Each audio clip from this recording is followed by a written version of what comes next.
यक्ष्मोधामन्तरात्मनो बहिर्निर्मन्त्रयामहे स्वाहा इदं सर्वशीर्षामयापाकरणाय इदं न मम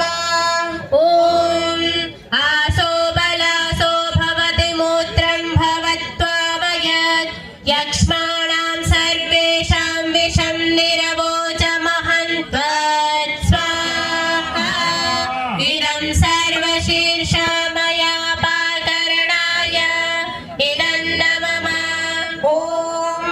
बहिर्बिलं निर्द्रवतु काहाबाहं तवोदरात् यक्ष्माणां सर्वेषां विषं निरवोचमहं त्वत् स्वाहा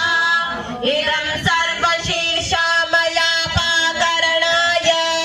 इदं न मम ॐ उदरात्ते क्लोम्नो नाभ्याहिनयोदधि यक्ष्मा